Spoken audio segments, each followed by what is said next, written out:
नमस्कार साथियों, मेरा नाम है आर के सिंह। संस्कृति आईएएस के यूट्यूब चैनल पर आप सभी का स्वागत है। आज अपने इस एपिसोड में एक खास तौर पे जारी किए गए सर्वेक्षण, एक रिपोर्ट की चर्चा करने वाले हैं, जिसमें बात करें तो वर्ष 2014 के जो अपने देश का एक ड्रीम प्रोजेक्ट था स्वच्छ भारत मिशन, उसके संदर्भ में कई सारे आंकड़े दिए गए हैं और वो जो आंकड़े हैं वो काफ़ी चौंकाने वाले हैं। और इसमें ही ये बात कही गई है जो महत्वपूर्ण रूप से कि अपने देश का जो ड्रीम प्रोजेक्ट था स्वच्छ भारत मिशन, इसने प्रत्येक वर्ष अपने देश में लगभग 70,000 नवजात शिशुओं की जान बचाई है। जब से ये न्यूज़ आई है या कहें इस रिपोर्ट के अंतर्गत ये बात कही गई है, तब से इस मिशन की चर्चा होने लगी है, इस रिपोर्ट की चर्चा होने लगी है। और इसी रिपोर्ट के संदर्भ में भारतीय प्रधानमंत्री नरेंद्र मोदी ने भी खास तौर पे टिप्पणी की है। तो ये सारे विषय हैं जिनकी चर्चा आज के एपिसोड में हम करने वाले हैं। सबसे पहले देख लेंगे कि आखिर ये न्यूज़ है क्या। तो बात करें कि इस न्यूज़ के संदर्भ में कि क्यों चर्चा में है, तो एक अध्ययन आया है। अध्ययन में ये दावा किया गया है कि केंद्र सरकार की ओर से वर्ष 2014 में प्रारंभ की गई जो स्वच्छ भारत अभियान था, इसने पूरे देश में बड़े स्तर पे सुधार किए हैं। और पीएम मोदी ने भी इस अभियान को परिवर्तनकारी कदम बताया है।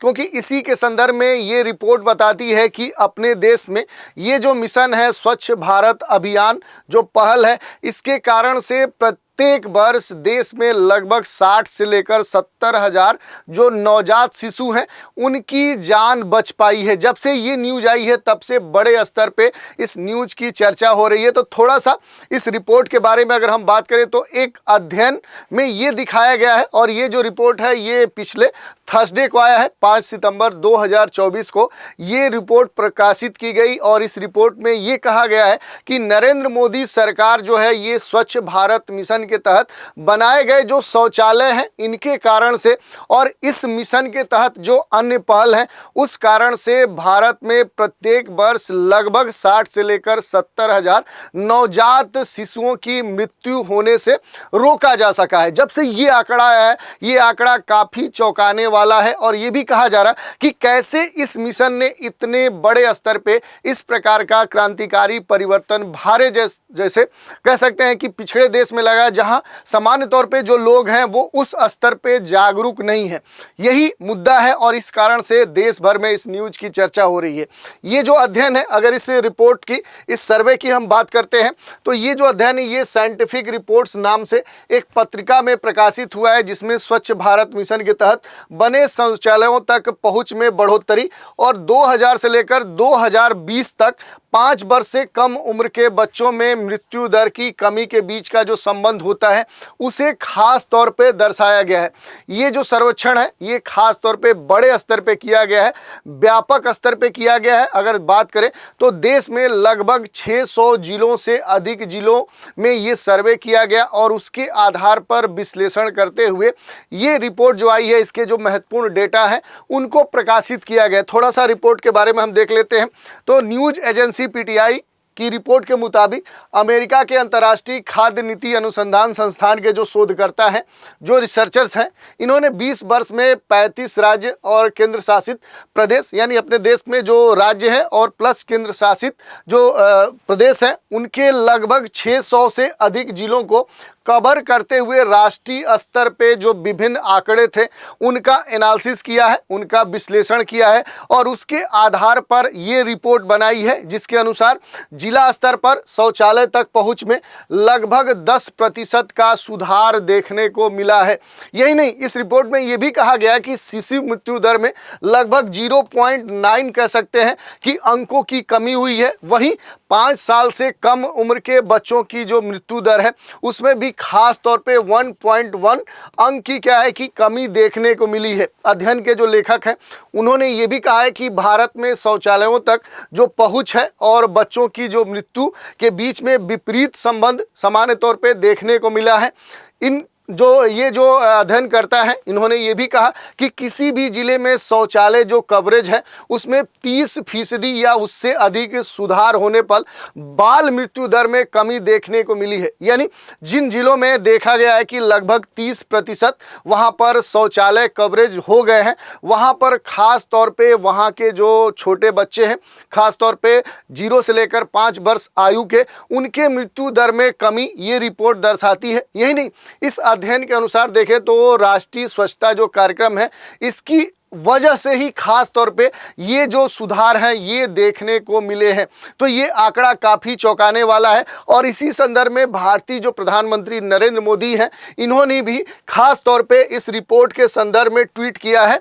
पीएम मोदी ने रिपोर्ट की और इस रिपोर्ट की सराहना भी की, जिसमें संदर्भ में उन्होंने ट्वीट किया कि स्वच्छ भारत मिशन जैसे प्रयासों के प्रभाव को उजागर करने वाले शोध को देखकर खुशी हुई। ये भारतीय प्रधानमंत्री के कार्यकाल में कहें तो 2014 में ये इनकी कह सकते हैं कि पार्टी सत्ता में आई थी। उसके बाद से सरकार ने ड्रीम प्रोजेक्ट के तहत कह सकते हैं कि बड़े स्तर पे इस अभियान को लॉन्च किया था। उसी कारण से ये खास तौर पे अभियान चर्चा में रहा है। बात करें तो प्रधानमंत्री नरेंद्र मोदी ने इस रिपोर्ट की सराहना करते हुए कहा कि बेहतर साफ सफाई भारत में जन स्वास्थ्य के क्षेत्र में बड़ा परिवर्तनकारी कदम साबित हुआ है। इस अभियान के संदर्भ में भारतीय प्रधानमंत्री का ये कहना है। इन्होंने इस रिपोर्ट का हवाला देते हुए कहा कि स्वच्छ भारत मिशन जैसे जो प्रयास हैं, इनके प्रभाव को दर्शाने वाले जो शोध हैं, खास तौर पे इस प्रकार के जो शोध हैं, जो रिपोर्ट्स हैं, वो हमारे प्रयास को स्पष्ट तौर पे दर्शाते हैं और ये हमें खुशी प्रदान करते हैं। यही नहीं, शौचालयों तक शिशु की जो पहुंच है, बाल मृत्यु दर में जो कमी है, ये खास तौर पे इस प्रकार के अभियानों के द्वारा ही संभव हो पाया। यही नहीं, प्रधानमंत्री का ये भी कहना है कि जो स्वच्छता है, जो सैनिटेशन है, सुरक्षित साफ सफाई जो व्यवस्था है, जन स्वास्थ्य के क्षेत्र में जो बड़े स्तर पे कई सारे कदम सरकार ने उठाए हैं, उस कारण से उसके जो सकारात्मक परिणाम हैं वो अब धीरे धीरे दिखने लगे हैं और इसकी चर्चा अब अंतर्राष्ट्रीय स्तर पे इस प्रकार के शोधों में भी दिखने लगी है। यही नहीं, पीएम मोदी ने अपने एक्स सोशल मीडिया प्लेटफॉर्म पे खास तौर पे इस प्रकार के जो सर्वे हुए हैं उसके संदर्भ में ट्वीट किया और ये कहा कि ब्रिटेन की साप्ताहिक जो विज्ञान पत्रिका है, वहाँ भी ये रिपोर्ट प्रकाशित हुई है।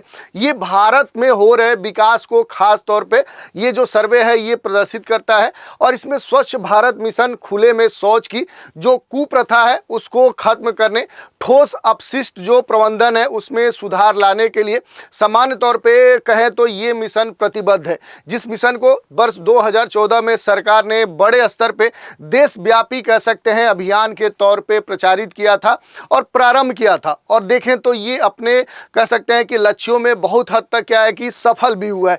तो ये हमने देख लिया कि आखिर ये जो सर्वेक्षण आया है इस संदर्भ में भारतीय प्रधानमंत्री का क्या कहना है। अब थोड़ा सा इस अभियान के बारे में देख लेते हैं क्योंकि ये चर्चा इसी से जुड़ी हुई है, तो ये आपके परीक्षा के दृष्टिकोण से भी महत्वपूर्ण हो जाता है। तो बात कर ले स्वच्छ भारत अभियान की, इस मिशन की, तो इसे स्वच्छ भारत मिशन के नाम से जाना जाता है। इसे 2 अक्टूबर 2014 को स्वच्छता एवं साफ सफाई को बढ़ावा देने के उद्देश्य से स्वच्छ भारत मिशन यानी कह सकते हैं कि SBM के नाम से शुरू किया गया था। बड़े स्तर पे कहें तो इसे प्रचारित भी किया गया था।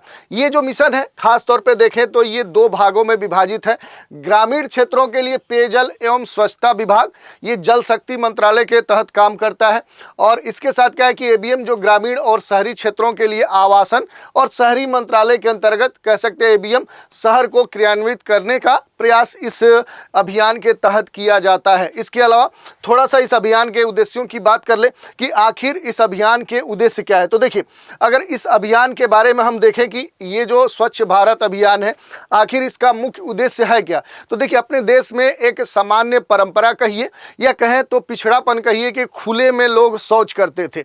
इसी को समाप्त करने के दृष्टिकोण से सरकार ने 2014 में इस ड्रीम प्रोजेक्ट को लागू किया था और इसके साथ क्या है कि अपने देश में ठोस जो कचरा है, अपशिष्ट है, उसके प्रबंधन और उसमें सुधार लाने के लिए और देश में सैनिटेशन यानी स्वच्छता को बढ़ावा देने के लिए ये जो अभियान है इसे प्रारंभ किया था। बाद में इसमें कहें तो स्वच्छ भारत शहरी 2.0 इसका और विस्तार कह सकते हैं पहल था, जिसके तहत कहें तो वर्ष 2021 में इसे स्वच्छ भारत मिशन 2.0 के नाम से लॉन्च किया गया, जिसका उद्देश्य था स्वच्छता और ठोस कचरे का प्रबंधन करना, इसको गति प्रदान करना और शहरी कह सकते हैं कि जो क्षेत्र है वहां पर खास तौर पे सैनिटेशन को प्राथमिकता देना। इसमें यह कहा गया था कि लगभग 1 लाख से कम जनसंख्या वाले जो शहर हैं वहां पूर्ण तरल जो कचरा है उसका प्रबंधन किया जाएगा और उस प्रबंधन प्रणाली को अपनाते हुए अपशिष्ट जल को संग्रहित किया जाएगा, उसे फिल्टर किया जाएगा और फिर वहीं पर क्या है कि उसे संचारित किया जाएगा, जिसका उपयोग वहां के नागरिक कर पाएंगे। इस योजना के तहत यह भी कहा गया है कि वर्ष 2025-26 तक रोजगार हेतु शहरी क्षेत्रों की ओर से प्रवास करने वाली जो जनसंख्या है उनके लिए लगभग 3.5 लाख व्यक्तिगत, सामुदायिक और सार्वजनिक शौचालयों का भी निर्माण किया जाएगा। अब ये कहा गया है इस मिशन के संदर्भ में कि ये अब जो मिशन होगा ये पूरी तरह से डिजिटल होगा।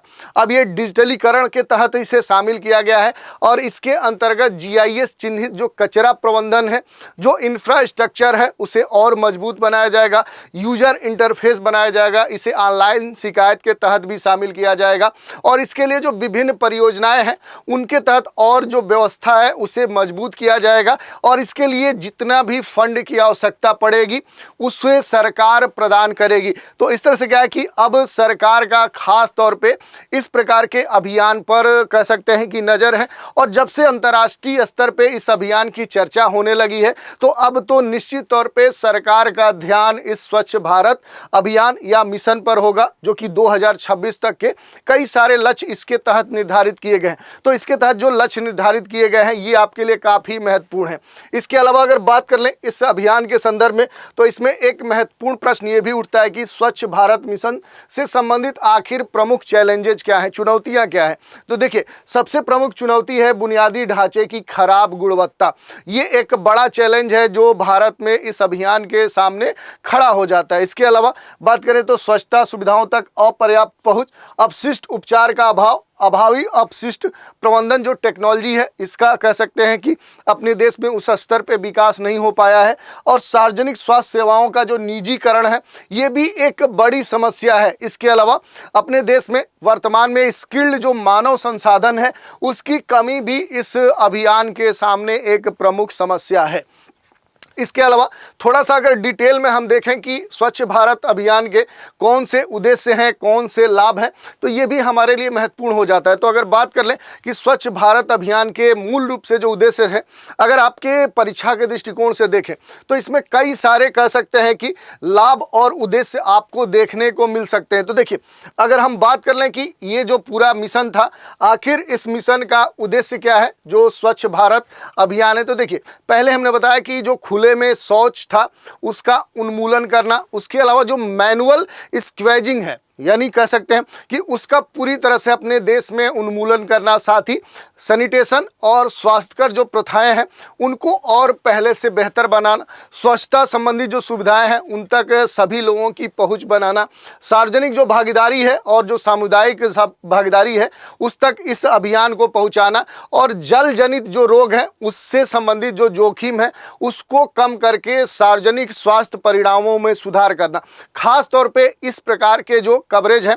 और इसके अलावा देखें तो पूरे देश में सार्वभौमिक जो स्वच्छता कवरेज है वो भी इसके तहत एक लक्ष्य निर्धारित किया गया है। इसमें यह भी कहा गया है कि पृथक्करण और निपटान सहित उचित अपशिष्ट प्रबंधन पर खास तौर पे ध्यान दिया जाएगा।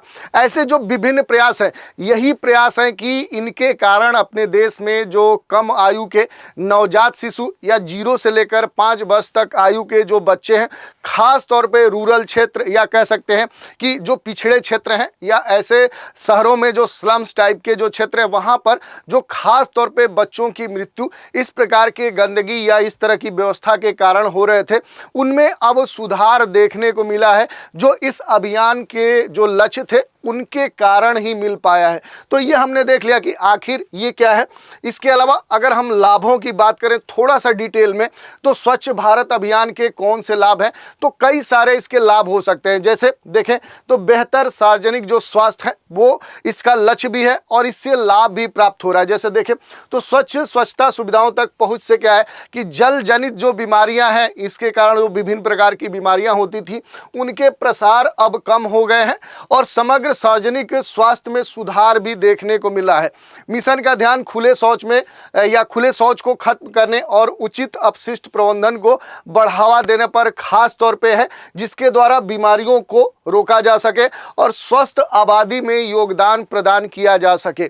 तो ये एक महत्वपूर्ण इसका लाभ है। इसके अलावा देखें तो जो क्वालिटी ऑफ लाइफ है उसको बढ़ाना भी इस अभियान का एक महत्वपूर्ण कह सकते हैं कि लक्ष्य था और उसके परिणाम भी अब देखने को मिल रहे हैं। जैसे देखें तो स्वच्छ और सुरक्षित स्वच्छता सुविधाओं की जो उपलब्धता है ये नागरिकों के जीवन की गुणवत्ता को बढ़ाता है, खास करके शहरी क्षेत्रों में, और शौचालय और उचित अपशिष्ट प्रबंधन से संबंधित जो विभिन्न समस्याएं थी उनके समाधान में ये जो अभियान है ये खास तौर पे कह सकते हैं कि लाभकारी सिद्ध हुआ। इसके अलावा अगर बात करें तो पर्यावरणीय जो स्थिरता है उस संदर्भ में देखें तो ये जो अभियान है ये काफ़ी महत्वपूर्ण रहा है। खास तौर पे जो स्वच्छ भारत अभियान है इसके द्वारा या इसे प्रोत्साहित करते हुए उचित अपशिष्ट प्रबंधन जो प्रथाएं हैं उसमें परिवर्तन करने में महत्वपूर्ण भूमिका निभाई है इस अभियान ने। इसके अलावा देखें तो जो पुनर्चक्रण की प्रक्रिया है वो भी तेजी से अपने देश में बढ़ी है। और इसके अलावा अगर बात करें कि आर्थिक लाभों के अतिरिक्त क्या है कि अपने देश में सामाजिक समावेशन में भी इस अभियान ने एक महत्वपूर्ण भूमिका निभाई है। इसके अलावा अगर बात करें तो ये जो अभियान है इसको अब वैश्विक मान्यता भी मिलने लगी है और इस कारण से इसकी चर्चा भी बड़े स्तर पे हो रही है।